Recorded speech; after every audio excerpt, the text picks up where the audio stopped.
والصلاة والسلام على من لا نبی بعد وعلى آلہ واصحابہ اجمعین اما بعد فاعوذ باللہ من الشیطان الرجیم بسم اللہ الرحمن الرحیم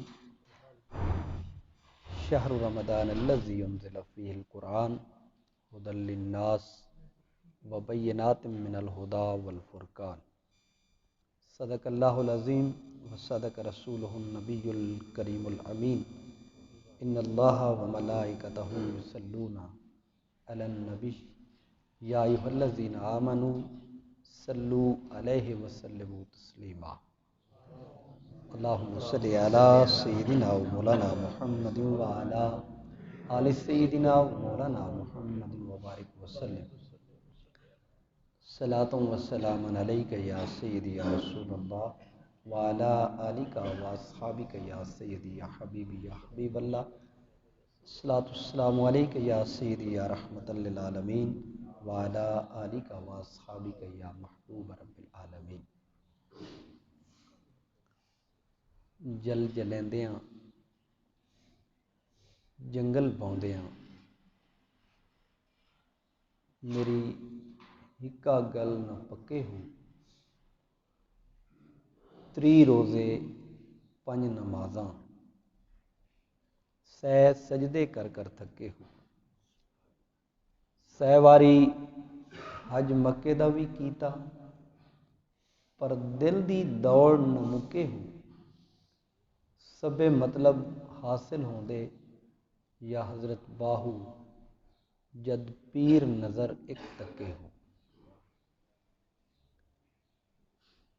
رگوں میں وہ لہو باقی نہیں ہے، وہ دل وہ آرزو باقی نہیں ہے، نماز روزہ قربانی و حج یہ سب باقی ہیں، تو باقی نہیں ہے۔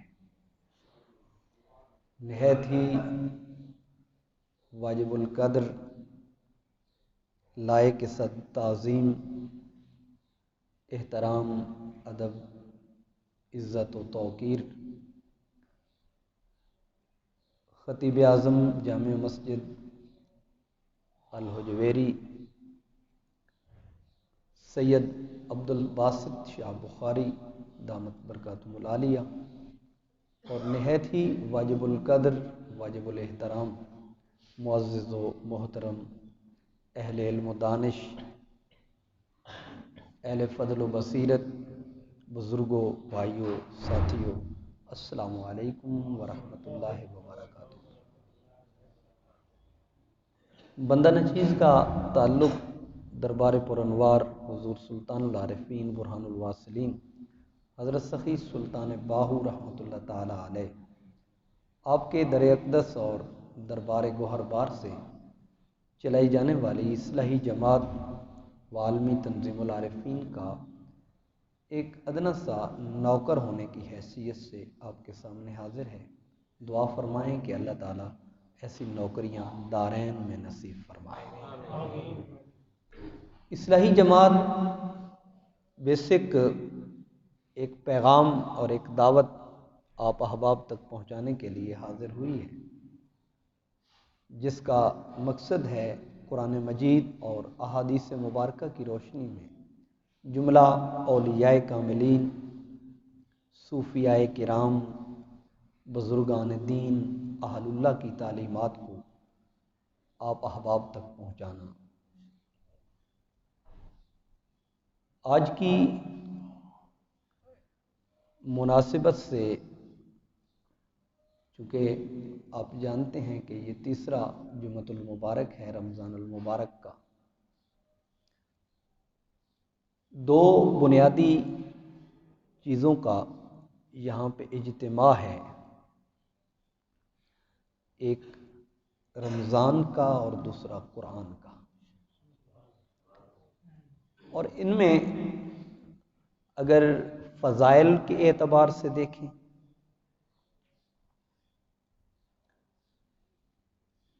اپنے اندر وسعت کے اعتبار سے دیکھیں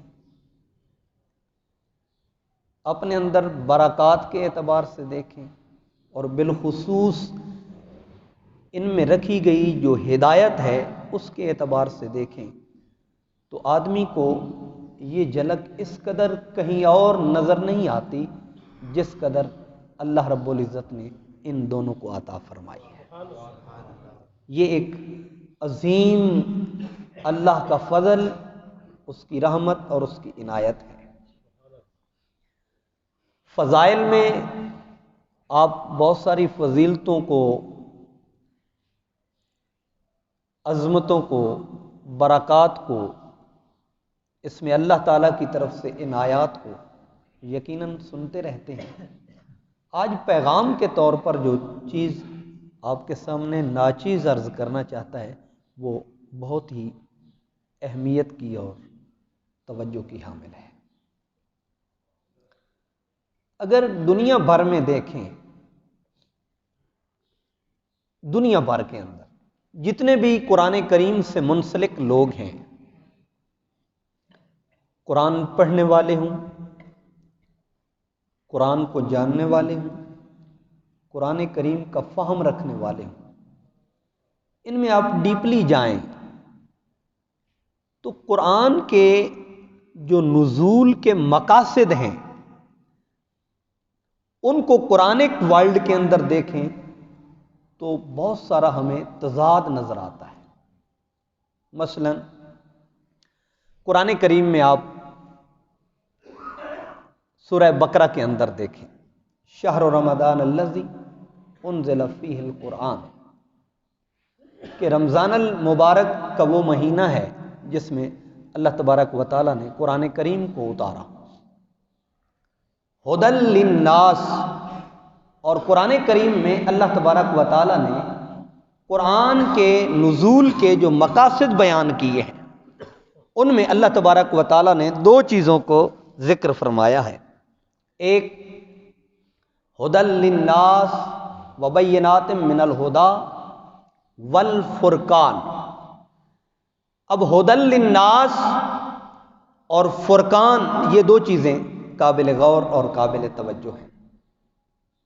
اللہ تعالیٰ نے فرمایا کہ قرآن کے نزول کے مقاصد میں ھدی للناس ہے، اور للناس میں اگر آپ گہرائی سے دیکھیں تو اس میں بغیر کسی امتیاز کے کہ اس میں ہدایت مسلمانوں کے لیے ہے، اس میں ہدایت ایمان والوں کے لیے ہے، اس میں ہدایت اہل تقوی کے لیے، یہاں اللہ رب العزت نے بغیر کسی امتیاز کے پوری انسانیت کو ہدایت کے اندر داخل فرمایا ہے کہ قرآن بلا امتیاز، یعنی اس کے لیے یہ نہیں ہے کہ یہ کسی خاص مسلک یا کسی فرقے یا کسی جماعت اور گروہ کے لیے ہدایت نہیں۔ 7.5 ارب سے اباؤ آبادی ہے دنیا کے اندر، اور اللہ تعالیٰ نے فرمایا پوری انسانیت کے لیے ہدایت ہے، پوری انسانیت کے لیے ہدایت ہے۔ اور اس کا آپ آج مغرب میں دیکھ رہے ہیں کہ لوگ قرآن پڑھتے ہیں اپنی تحقیق کے لیے، غیر مسلم پڑھتے ہیں اپنی ریسرچ کے لیے، سرچ کے لیے، لیکن نتیجہ کیا نکلتا ہے؟ وہ کلمہ پڑھ کر دائرہ اسلام میں داخل ہو جاتے ہیں فقط قرآن پڑھنے کے نتیجے میں۔ تو اس کا مطلب ہے قرآن کسی خاص مکتبہ فکر یا کسی خاص مذہب کے لوگوں کے لیے ہدایت نہیں ہے، قرآن پوری انسانیت کے لیے ہدایت ہے۔ لیکن آج اگر ہم دوسروں کی بجائے کلمہ پڑھنے والے اپنے گریبان میں اور اپنے اندر جھانک کے دیکھیں تو کیا قرآن کی ہدایت کا جو مقصود تھا وہ ہمیں مل رہا ہے کہ نہیں مل رہا؟ یہ بڑی توجہ طلب بات ہے۔ ہدایت سب سے پہلے سمجھنا یہ ضروری ہے کہ ہدایت ہے کیا اور ہدایت کے مقاصد کیا ہے، یہ بات بہت اہمیت کی حامل ہے۔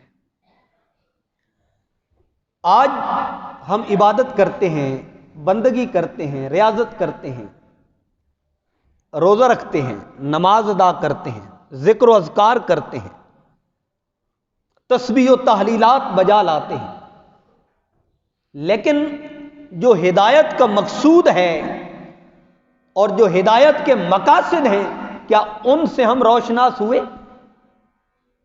کیا کما حق ان کو ہم نے پایا؟ کیا ان تک ہم نے رسائی حاصل کی؟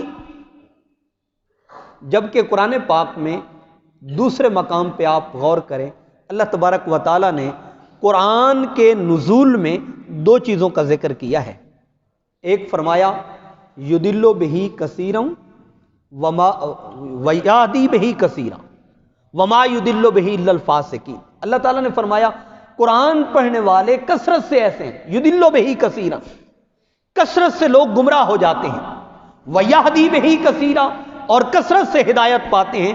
اب قرآن تو ھدی للناس ہے، پوری انسانیت کے لیے ہدایت ہے، لیکن دوسرے مقام پہ ہم دیکھتے ہیں اللہ تعالیٰ فرماتے ہیں کثرت سے پڑھ کر گمراہ ہو جاتے ہیں اور کثرت سے پڑھ کر ہدایت پاتے ہیں۔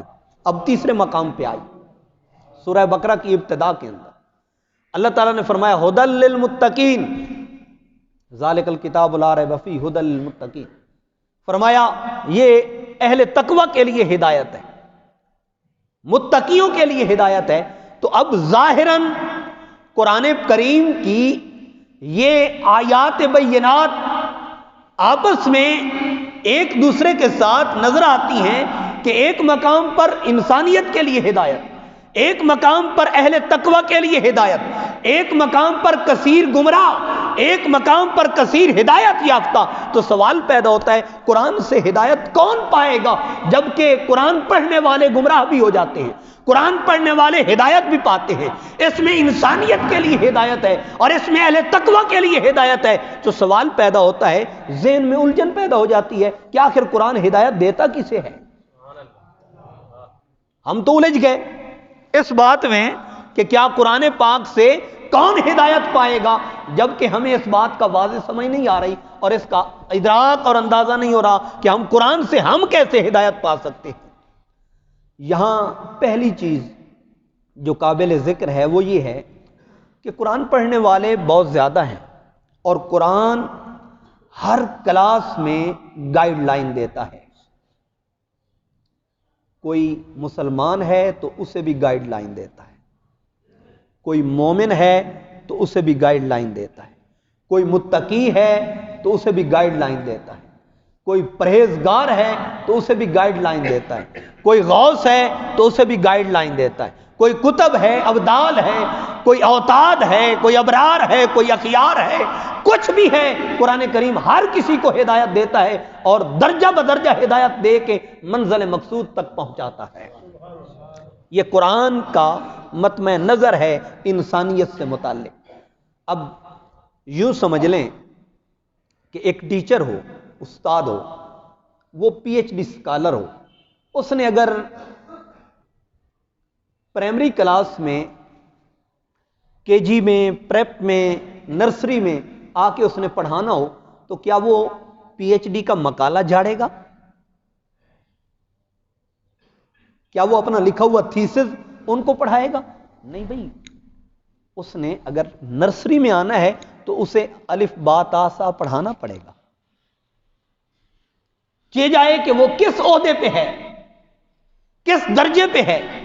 اسی طرح قرآن درجے کے اعتبار سے کوئی وقت کا غوث، کتب، ابدال ہو، اسے بھی رہنمائی عطا کرتا ہے، لیکن اگر ابھی کوئی دائرہ اسلام میں داخل نہیں ہوا تو اسے بھی ہدایت دیتا ہے، اور اگر کوئی اسلام میں آ گیا تو اسے پرائمری کلاس سے اٹھا کر درجہ علیہ تک لے کے جاتا ہے اور ان کو تمام منازل سے گزار کر اسے اللہ کے قرب تک رسائی عطا کرتا ہے۔ یہ قرآن کا مقصد ہے۔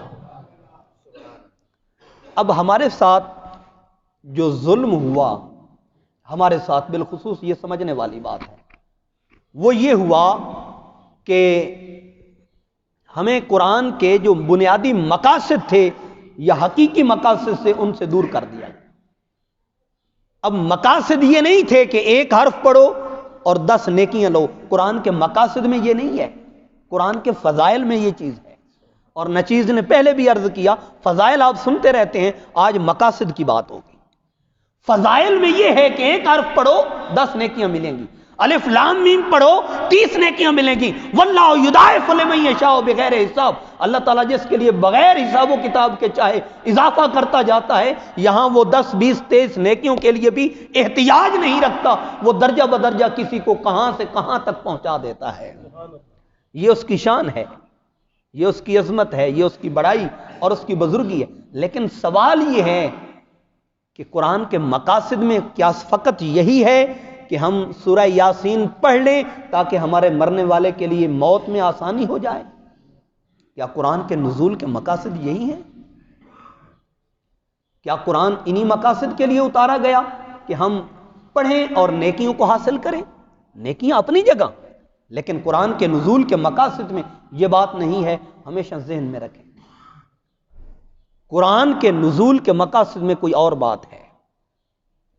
آج ہمیں صرف فضائل تک لا کے کھڑا کر دیا گیا اور مقاصد سے محروم کر دیا گیا, جس کا نتیجہ آج ہم اپنی ینگ جنریشن کو دیکھیں, نوجوان نسل کو دیکھیں. قرآن پڑھنے کے باوجود والدین کے آداب نہیں ہیں, بڑوں کے وہ آداب نہیں جو آج سے 100 سال پہلے ہوتے تھے, آج سے 200 سال پہلے ہوتے تھے, آج سے کئی سو سال پہلے ہوتے تھے. وہ آداب کیوں نہیں رہے؟ حالانکہ آپ دیکھیں مجموعی صورتحال میں آقا علیہ الصلوۃ والسلام کے دور میں کتنے ادارے تھے؟ دار ارقم بنیادی طور پر, پھر مسجد نبوی صلی اللہ علیہ وآلہ وسلم اور اصحاب صفہ کا وہ چبوترا ٹھہرا. آج ہم ہر گلی میں کوئی نہ کوئی سکول دیکھتے ہیں, لیکن آداب کہاں گئے؟ اخلاق کہاں گئے؟ اس کی ریزن یہ ہے کہ ہمیں صرف فضائل, ہمیں صرف قرآن کریم کی تلاوت کے نتائج میں فضیلت بتا دی گئی, درجہ بتا دیا گیا, اجر بتا دیا گیا, اور مقاصد سے دور کر دیا گیا. اس کی ایک سادہ سی مثال عرض کرتا ہوں کیسے دور کیا گیا. بنیادی طور پر ہمارے لٹریچر کو بالتدریج آہستہ آہستہ بدل دیا گیا. اس کی ایک سادہ سی مثال عرض کرتا ہوں. ہم نے جو قاعدہ پڑھا پہلی کلاس کے اندر, کچی کلاس کے اندر, وہ پڑھا الف انار, بے بکری, پے پنکھا, تے تختی, ٹے ٹوپی, سے سمبر, جیم جہاز, چے چاقو, ہے حلوائی, خے خرگوش. ہم نے یہ پڑھا. ہمارے لٹریچر کو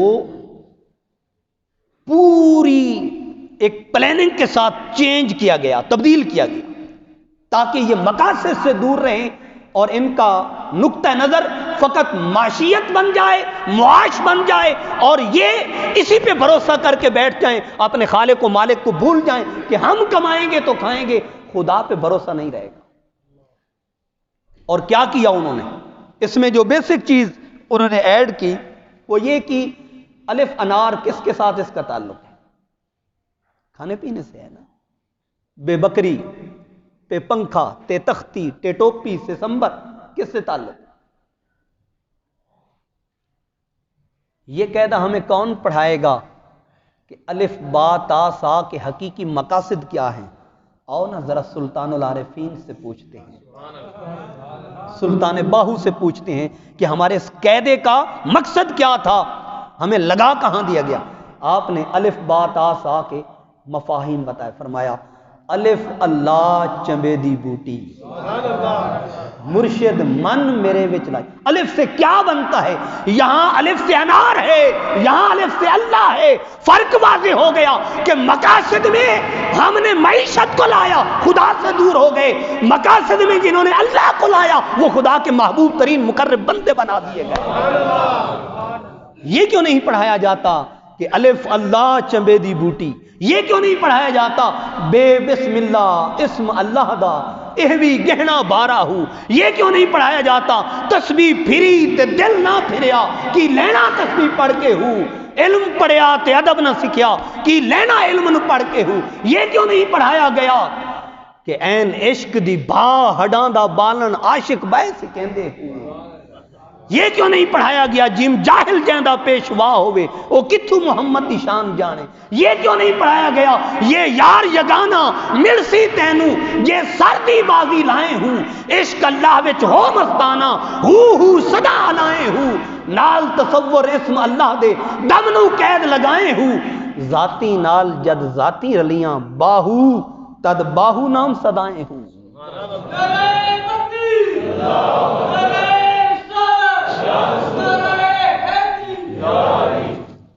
یہ کیوں نہیں پڑھایا گیا؟ اس کی بنیادی وجہ، اس کی بنیادی ریزن یہ ہے کہ ہمیں اصل مقاصد سے ہٹا دیا گیا ہے اور ہم اس کو سمجھ نہیں پا رہے، ہمیں سمجھ آئے گی بھی نہیں۔ اس کو سمجھنے کے لیے قرآن سے بڑھ کر کسی صاحب قرآن سے رشتے ناطے کو منسلک کرنے کی ضرورت ہے۔ آج پچھلے دنوں نچیز ایک پوسٹ دیکھ رہا تھا اور اس میں بچہ اپنے بیگ کو زمین پہ گھسیٹ کے لے کے جا رہا تھا، اٹھایا نہیں جا رہا تھا بچے سے۔ ہم نے سمجھا کہ شاید یہ بڑی توجہ طلب اور اہم بات ہے کہ یہ سارا کام کتابوں سے چلنا ہے۔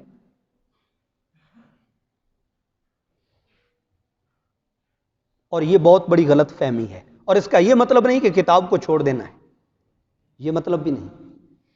کتاب آسمانوں سے اتاری گئی ہے، لیکن کتاب پڑھنے والے گمراہ کیوں ہوتے ہیں؟ اس لیے کہ ان کا صاحب کتاب سے تعلق نہیں ہوتا۔ کتاب تو پڑھتے ہیں لیکن اللہ نے فرمایا، میں نے بات نہیں کی، یضل بہ کثیرا، یہ خدا کا فرمان ہے، اللہ تعالیٰ کا فرمان ہے کہ کثرت سے پڑھنے والے گمراہ ہو جائیں گے۔ اب سوال یہ ہے کہ کتاب پڑھ کر گمراہ کیوں ہوتے ہیں لوگ، اور کتاب پڑھ کر ہدایت کیوں پاتے ہیں لوگ؟ یہ بات بڑی توجہ طلب ہے۔ ہم نے سمجھا کہ شاید کتاب کے ذریعے ہدایت ملنی ہے اور 100% ملنی ہے۔ نچیز کا اس سے اتفاق نہیں ہے۔ اگر فقط کتاب سے ہدایت کا تعلق ہوتا تو میرا ایک سادہ سا سوال ہے آپ احباب سے کہ انبیاء علیہ السلام دنیا میں کتنے تشریف لائے؟ کم و بیش 1,24,000 کم و بیش انبیاء ہیں، اور آسمان سے کتابیں کتنی ہیں؟ تو میرا سوال ہے، اگر کتاب صاحب کتاب سے بڑھ کر ضروری ہوتی تو کم از کم 1,24,000 کتابیں بھی اترنی چاہیے تھی، جبکہ کتابیں 4 ہیں، انبیاء 1.25 کے قریب ہیں۔ تو سوال پیدا ہوتا ہے کہ کتاب سے ہدایت زیادہ ملتی ہے یا صاحب کتاب سے ہدایت زیادہ ملتی ہے؟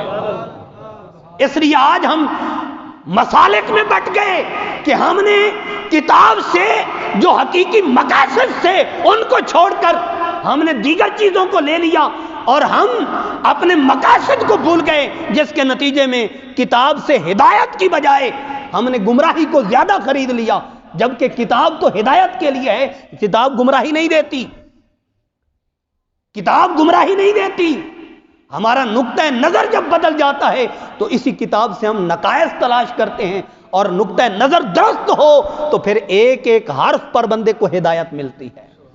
اب سوال یہ ہے کہ ہدایت کا تعلق قرآن کا زبان سے پڑھنے سے ہے یا کسی اور چیز سے ہے؟ صحیح بخاری، اس سے پہلے قرآن کی آیت عرض کر دیتا ہوں۔ اللہ تعالیٰ نے قرآن کریم میں فرمایا، ام علی قلوب اقفالھا، کیا کہیں تمہارے دلوں پہ قفل تو نہیں لگ چکے؟ یا اللہ کس وجہ سے؟ فرمایا افلا یتدبرون القرآن، کیا قرآن میں غور و فکر نہیں کرتے؟ یا اللہ صبح بھی پڑھتے ہیں، شام کو بھی پڑھتے ہیں، دن کو بھی پڑھتے ہیں، رات کو بھی پڑھتے ہیں۔ فرمایا ام علی قلوب اقفالھا، تدبر کے نتیجے میں تو ہدایت ملتی ہے، کہیں تمہارے دلوں پہ تالے تو نہیں لگ چکے؟ گویا دل پہ لاک ہو تو قرآن صبح سے شام تک اور شام سے صبح تک پڑھتے رہو، ہدایت نہیں ملتی، قرآن پڑھ کر گمراہی بڑھتی جاتی ہے۔ اب آئیے صحیح بخاری جلد ثانی، حضور علیہ الصلوۃ والسلام نے فرمایا، الذین یقرؤون القرآن لا یجاوزہم من عند تراقیہم او من عند حناجرہم یمرقون من الدین کما یمرق السہم من الرمیہ۔ آقا علیہ الصلوۃ والسلام نے فرمایا کچھ لوگوں کو دیکھو گے کہ صبح شام قرآن میں نظر آئیں گے، دن کو بھی، رات کو بھی، صبح کو بھی، شام کو بھی، دیکھو تو قرآن ہی قرآن پڑھ رہے ہیں۔ لا یجاوزہم من عند حناجرہم اور تراقیہم، لیکن ان کا قرآن زبان تک اٹکا رہتا ہے، ان کے گلے سے نیچے اتر کر دل تک نہیں پہنچتا۔ یا رسول اللہ، لوگ ہیں تو قرآن پڑھنے والے، فرمایا سن لو یمرقون من الدین کما یمرق السہم من الرمیہ، یہ قرآن پڑھ کر بھی دین سے ایسے نکل چکے ہیں جیسے تیر کمان سے نکل چکا ہوتا ہے، جیسے نکلا ہوا تیر کمان میں لوٹنا محال ہے، ان کا دین میں لوٹ کے آنا محال ہے، اس وجہ سے کہ زبان سے پڑھتے ہیں لیکن دل ان کا ان کی زبان سے اتفاق نہیں کرتا۔ گویا زبانی کلمہ ہر کوئی پڑھدا تے دل دا پڑھدا کوئی ہو، جتھے کلمہ دل دا پڑھی وے اتھے جبے نہ ملے ڈھوئی ہو، دل دا کلمہ عاشق پڑھ دے کی جانن یار گلوئی ہوں، اور وہ پڑھاتا کون ہے؟ اے کلمہ میں نو پیر پڑھایا حضرت باہو، میں صدا سہاگن ہوئی ہوں۔ یہ کسی مرد کلندر سے ملتا ہے، مرد خداگاہ سے ملتا ہے، ورنہ نمازیں تو ہم پڑھتے ہیں، 40 سال ہو گئے نماز پڑھتے پڑھتے، ماتھے پہ محراب بن گیا، معراج بھی ملی۔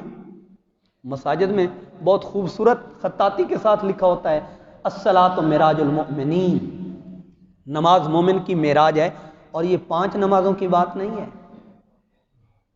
یا 5 سال کی نمازوں کی بات نہیں، الصلاۃ الصلوات نہیں ذکر آیا، الصلاۃ معراج المؤمنین، ایک نماز فجر کی الگ معراج، ظہر کی الگ، عصر کی الگ، مغرب کی الگ، عشاء کی الگ، یہ 5 الگ الگ معراج عطا کرتی ہیں۔ ہمیں تو 50 سال ہو گئے، ماتھے پہ نشان بن گیا، لیکن معراج تو دور کی بات ہے، کبھی جھلک تک بھی نظر نہ آئی۔ تو بھائی سوال ہے نا، دکان سے اگر ایک دن 1000 کا خسارہ آ جائے تو شام کو سر پکڑ کے بیٹھ جاتے ہیں، 50 سال کی نمازوں کا خسارہ آیا کبھی سوچا؟ 50 سال کی تلاوت کا خسارہ آیا کبھی سوچا؟ رمضان شریف صرف بھوکا پیاسا رہنا ہمیں نہیں سکھاتا، بہت سے غریب 24 گھنٹے کچھ کھا پی نہیں سکتے، بہت سے مفلس جنہیں پینے کو پانی نہیں ملتا، دیکھنے کو کھانا نہیں ملتا، کھانا تو دور کی بات ہے۔ لیکن آج جس نہج تک ہم پہنچے ہیں، ہمارے نصاب نے ہمیں برباد کر کے رکھ دیا۔ ہمیں چونکہ میرا تعلق دیہات سے ہے، بزرگ بتاتے تھے کہ اگر کہیں پہ بھول ہو جائے تو پھر واپس لوٹو اور جہاں سے سفر طے کرنا شروع کیا تھا وہاں سے شروع کرو تاکہ منزل کا تعین درست ہو جائے۔ ہم نے جذباتی خطاب اور خطبات سن لیے، لیکن اپنے دل کی منزل کے تعین کو کبھی درست نہ کیا۔ حضور مولا کائنات رضی اللہ تعالیٰ عنہ آپ کی شہادت اسی عشرہ مبارک سے شروع ہوتی ہے۔ آپ فرماتے ہیں دنیا میں 3 قسم کے لوگ ہیں۔ ملا علی قاری رحمۃ اللہ تعالیٰ علیہ نے آپ کے اس فرمان کو شرح فقہ الاکبر جو مفتیان کرام کے کورس میں پڑھائی جاتی ہے اس میں انہوں نے سکھائے۔ حضور مولا کائنات رضی اللہ تعالیٰ عنہ فرماتے ہیں، توجہ میری طرف، دنیا میں 3 قسم کے لوگ ہیں۔ کتنی قسم کے؟ 3 قسم کے لوگ، تینوں عبادت کرتے ہیں، تینوں سمجھتے ہیں کہ ہم صحیح عبادت کر رہے ہیں، لیکن آپ فرماتے ہیں یہ تینوں درجہ عبادت کو نہیں پہنچتے۔ ان قوما عبدوا رہبتا، ان قوما عبدوا رغبتا، ان قوما عبدوا لوجہ اللہ۔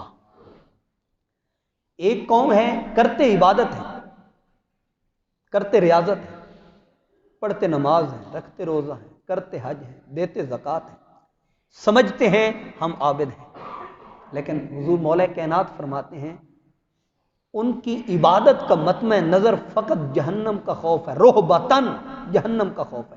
فرمایا فتل کا عبادت العبید، یہ عابد نہیں ہے۔ حضور یہ کون ہے؟ فرمایا یہ لوگ غلام ہیں۔ مسجد میں بھی آتے ہیں، تلاوت بھی کرتے ہیں، تہجد بھی پڑھتے ہیں، روزہ بھی رکھتے ہیں، عمل بھی کرتے ہیں، صدقات و خیرات بھی دیتے ہیں، لیکن رہبتاً ان کی نیت کی ڈائریکشن درست نہیں. یہ جہنم کے خوف سے اور اس سے بچاؤ کے لیے پڑھتے ہیں. فرمایا عبید یہ غلام ہے. ان قوما عبدوا رغبتاً، ایک وہ طبقہ ہے جو پڑھتے نماز ہیں، کرتے عمل ہیں، دیتے زکوٰۃ ہیں، عبادات کرتے ہیں، لیکن کرتے کیوں ہیں؟ رغبتاً، جنت کے لالچ میں، جنت کو پانے کے لیے، جنت کی ڈیمانڈ کے لیے. فرمایا فتل کا عبادت التجار، یہ لوگ عابد نہیں تاجر ہیں. فرمایا ان کی عبادت بھی درجہ عبادت کو نہیں پہنچتی. حضور پھر عابد کون ہے اور کن کی عبادت درجہ کمال تک پہنچتی ہے؟ فرمایا ان قوما عبدوا لوجہ اللہ تعالی، ایک قوم وہ ہے جو رضا الہی کی خاطر، اللہ کو پانے کی خاطر، اس کی عبادت اسی کی خاطر کرتے ہیں. فرمایا فتل کا عبادت الاحرار، یہ لوگ سجدہ بعد میں کرتے ہیں، انہیں معراج پہلے نصیب ہو جایا کرتی ہے. یہ اصل عبادت کرتے ہیں. اب نیت بدلی، کیا بدلی؟ نیت بدلی تو عبادت کے مقاصد بدلے، جب مقاصد بدلے تو اس کے نتائج اور اس کے ثمرات بھی بدل دیے گئے. اگر ایک سادہ سا نچیز کا سوال ہے، ایک شخص جہنم کے خوف سے، ایک شخص جنت کے لالچ میں، اور ایک شخص اللہ کے لیے عبادت کرتا ہے، کیا فرق سامنے ہے کہ نہیں ہے؟ آتا خدا کے گھر میں ہے اور طلب مخلوق کرتا ہے. آتا خدا کے گھر میں ہے اور خدا کی بجائے مخلوق سے ڈرتا ہے.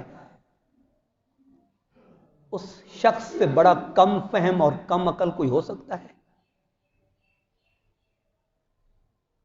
بندہ جو خدا کے سامنے بیٹھ کے مخلوق کو طلب کر رہا ہو، سوچنے والی بات ہے، کیا خدا سے خدا کو نہیں مانگا جا سکتا؟ خدا سے خدا کو طلب نہیں کیا جا سکتا؟ رمضان تو ہمیں سکھاتا ہی یہی ہے. صحیح مسلم شریف کی روایت ہے، فرمایا کلو عمل ابن آدم لہو الا الصیام، ابن آدم کا ہر عمل اسی کے لیے ہے مگر روزہ.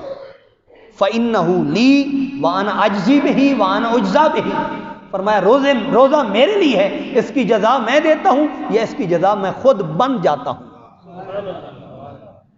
ان للصائم فرحتان، فرحت عند افطارہ و فرحت عند رؤیتہ، صحیح بخاری ہے. فرمایا روزے دار کے لیے دو خوشیاں ہیں، ایک افطاری کے وقت، دوسری میری ملاقات اور لقاء کے وقت اس کے لیے خوشی ہے.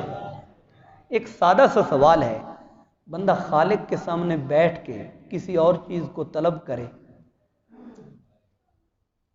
تجھ سے تجھی کو مانگ کر مانگ لی ساری خدائی، تجھ سے تجھی کو مانگ کر مانگ لی ساری خدائی، اب میرے ہاتھ اٹھتے نہیں میری اس دعا کے بعد. اصلاحی جماعت یہ پیغام دینے آئی ہے کہ ہمیں اپنے اس قاعدے کو بدلنا ہے جو ہم نے بالتدریج لوگوں کے ہاتھوں سے بدلوا دیا، اور اس قاعدے کو ہم نے پکڑنا ہے جس میں الف سے انار نہ ہو بلکہ الف سے اللہ بنے.